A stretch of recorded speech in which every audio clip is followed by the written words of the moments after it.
And now we want to think in terms of the solutions. Well, the first solution is a broader scope of measurement. Measurement is key. How do we do that? As environmental costs may be hidden in accounting records, they cannot easily be found. They're assigned to overhead or not recognised at all. So we need to innovate, we need to investigate, we need to do more digging on actual transactions. So we need to set up cost categories for more obvious and discrete environmental management activities.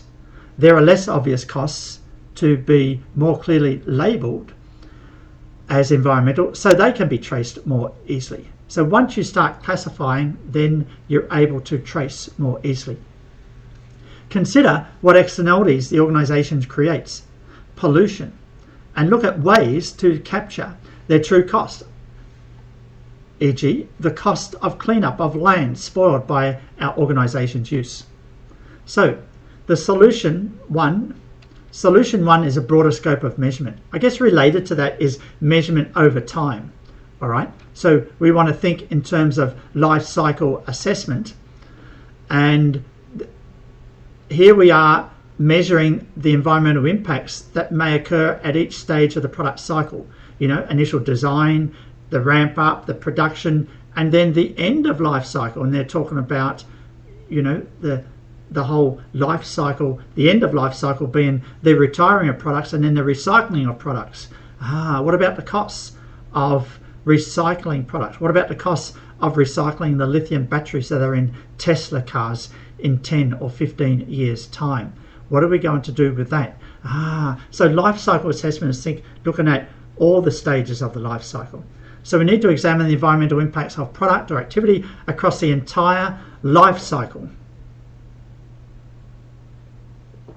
from raw materials until disposal, called life cycle analysis. So it's a systematic process of evaluating the life cycle costs of a product or service by identifying environmental consequences and assigning measures of monetary value to those consequences. The life cycle assessment includes identifying and quantifying energy and materials used and waste released to the environment, the environmental impact, and evaluating opportunities to improve this. All right, so life cycle assessment will generate data on environmental relevance and their effects, which in turn enable entities to identify pollution reduction opportunities. All right, so I think the big takeaway is life cycle assessment is actually looking at all the parts of a product or a service: the initial design, the ramp up, the assembly, the inventory, the delivery, the sales, the returns, the disposal, right to the end. Okay, cradle to grave. Wow. All right, so solution 2, we could have a finer allocation of costs. So solution 1 was measurement. Solution 1 was a broader scope of measurement and measurement over time. Okay, solution 2 is more associated with having a better allocation of costs. All right, so we want better measurement. Now we want better cost allocation. And activity-based costing is perfect for this. Why? Because it enables entities to allocate all costs, including environmental costs, to cost centers and cost drivers based on the activities. The main allocations to be considered including the volume of emissions or waste, toxicity of emission and waste treated, the volume of emissions treated, and relative costs for treating different kinds of emissions. ABC improves internal cost calculation by allocating costs typically found in overhead accounts to polluting activities and products that are determined by quantitative life cycle assessment procedures. Let me remind you, what are the cost drivers here? The cost drivers is the fact that you're making a product, that you are providing a service. All right, and the fact that you are undertaking these activities. You have decided to make products because we can sell it as a profit and make lots of money. But that activity of making a product is what is driving the environmental costs. So therefore, activity-based costing will help us to allocate the environmental costs to this product manufacturing activity. Wow. ABC also uncovers environmental related costs such as energy, water, waste disposal, commonly recognized as overheads. Hence, ABC will create more accurate cost information, not only for better product pricing, but also for reducing the entire cost and supporting pollution reduction activity products. Wow. All right, so number 2 solution is a finer allocation of costs. Remember, number 1 solution is better measurement. Okay, better classification and better measurement over time. Number 2, the finer allocation of costs. So we're actually not just allocating costs to a big overhead, we're actually allocating costs based on a larger number of cost drivers. So it's not just machine hours that we allocate overhead to the product. Okay, we may not use machine hours, we may actually use other cost drivers to allocate to the product. So solution 2 is a finer allocation of costs.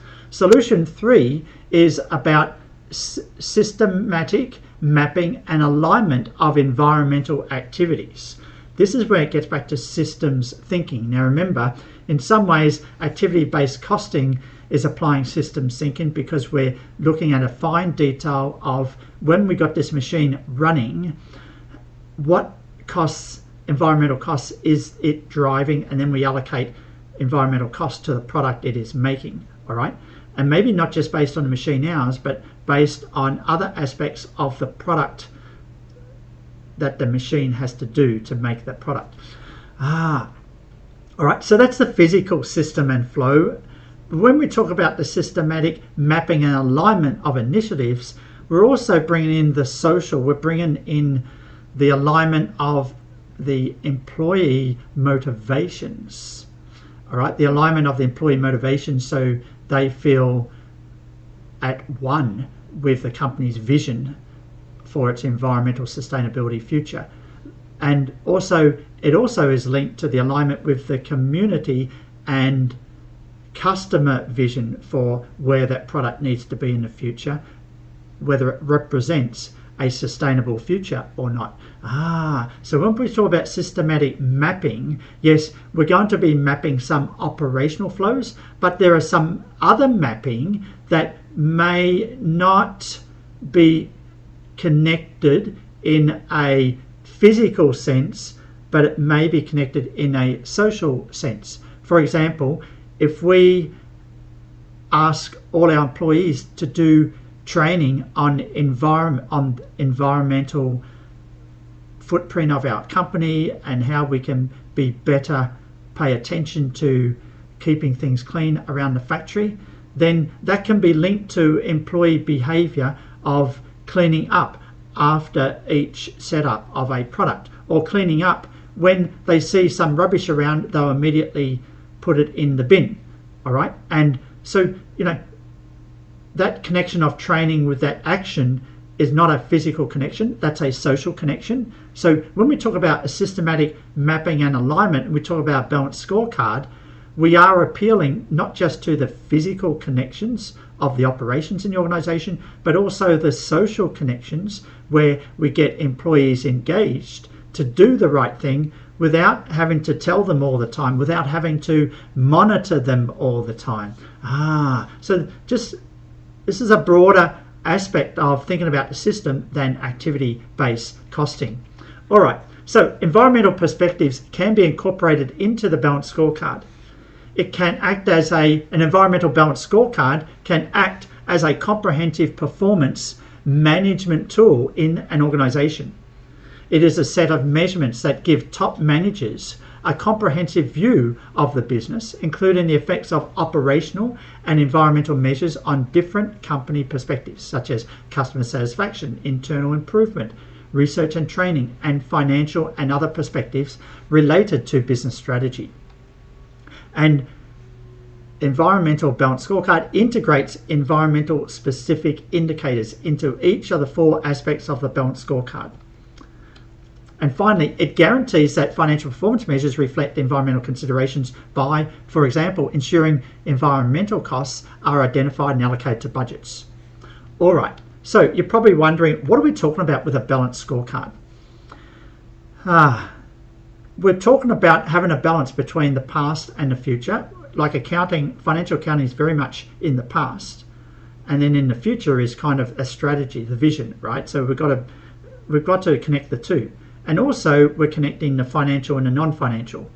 And in some ways, we're paying more attention to the non-financial because the financial very much is about transactions, and it's in the past, and many of those transactions don't have a seemingly obvious connection with strategy. So we connect it with strategy through a set of financial measures and non-financial measures and operational measures in order to make visible the system that is working in the organization to create value, the system of value. What do we mean?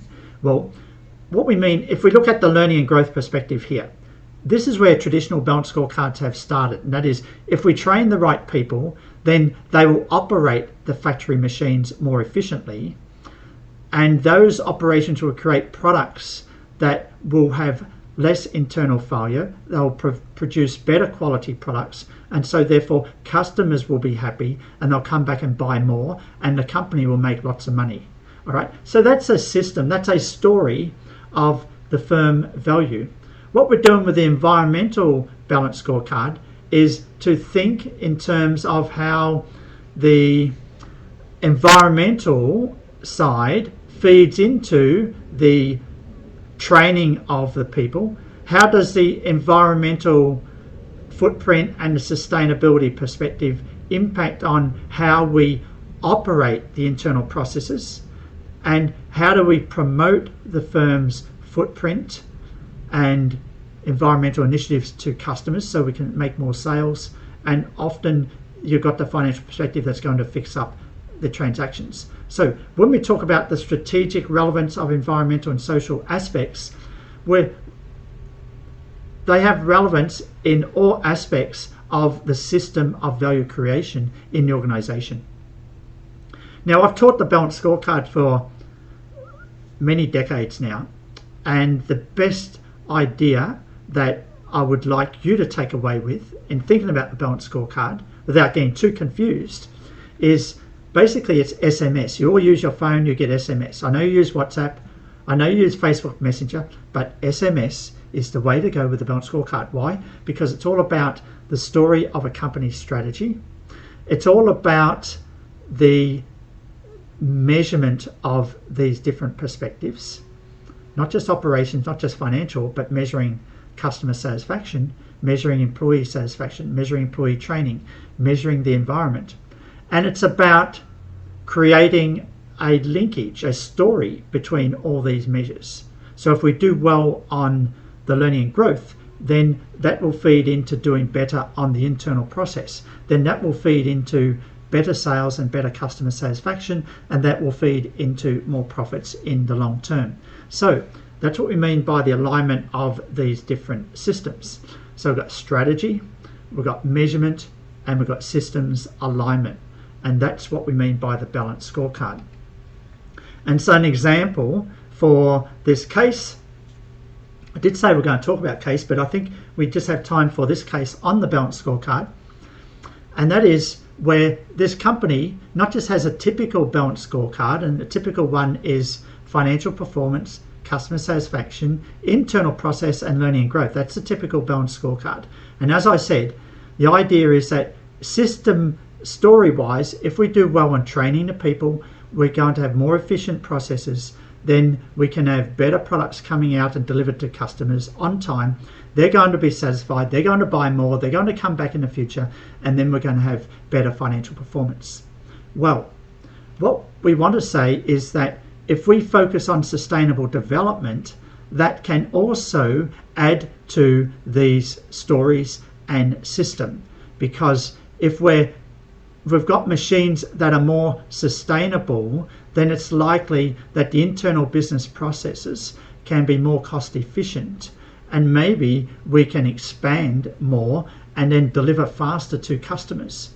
If we have the sustainable development can be related to the learning and growth in inspiring employees to come up with initiatives to enhance the company's environmental footprint. In other words, reduce its pollution, reduce its environmental footprint, and make it more sustainable. And then in the process of allowing company employees come up with initiatives, get them involved in that, then they feel part of the organization. They feel part of the whole strategic vision of the company, which includes its sustainable development. So this is, when we talk about main criterion, we're talking about the stories of these different perspectives and how one leads to the next, leads to the next, leads to the next. Now the example here is a bicycle industry that adapts to the sustainable management strategies.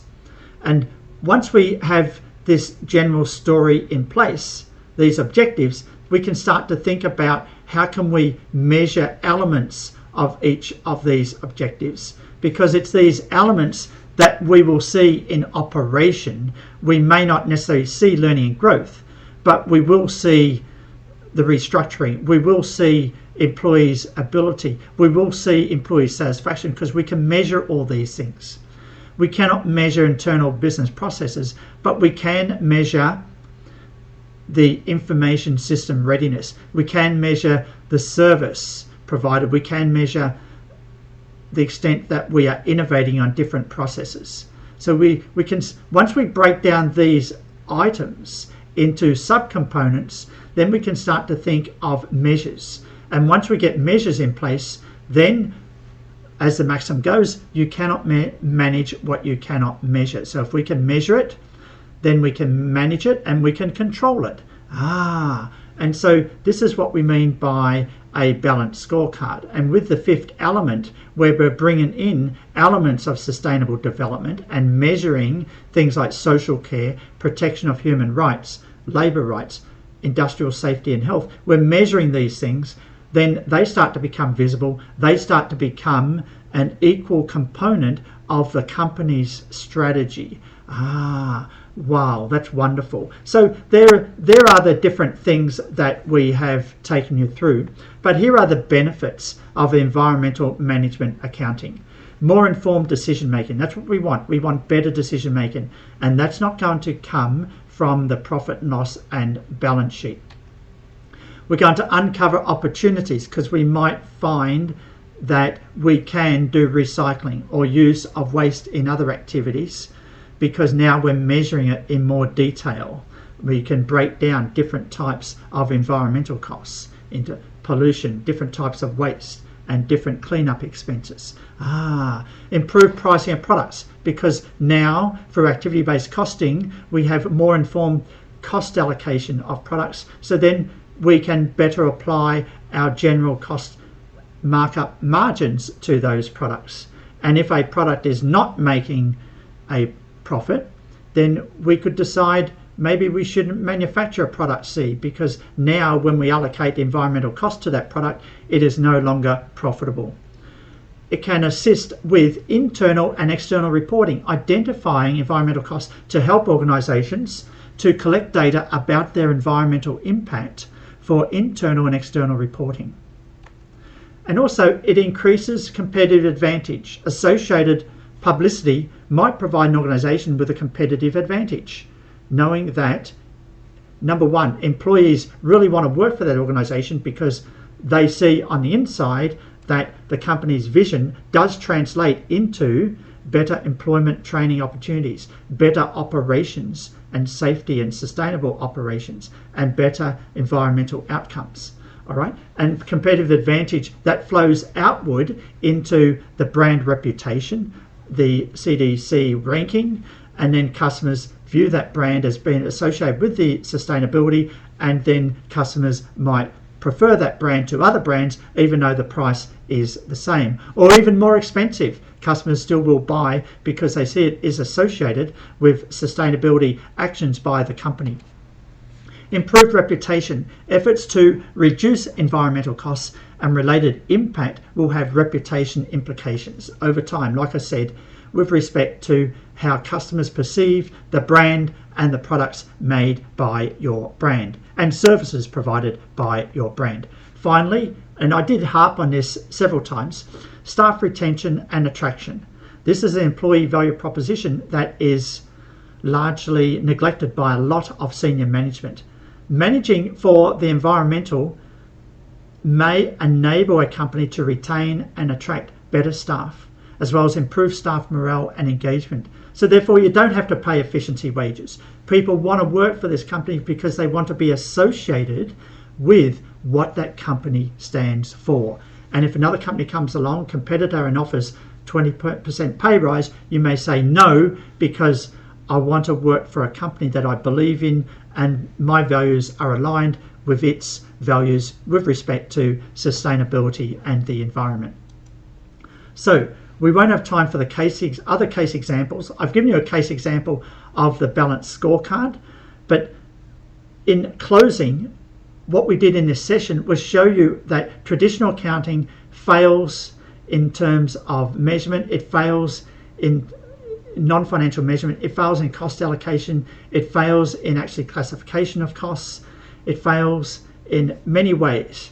And so a solution to the traditional accounting failures is to have better measurement, to have better cost classification, to have better cost allocation, and also to have better systems, measurement and connection. And that's what we mean by an environmental balanced scorecard. And this is what environmental management accounting can bring to the table that traditional financial accounting does not. This is O'Connor for Module 9, Beyond Rhetoric, Environmental Management Accounting. Stay tuned for future modules that are related to management accounting in the factory. See you for now and catch you in the classroom. Bye for now.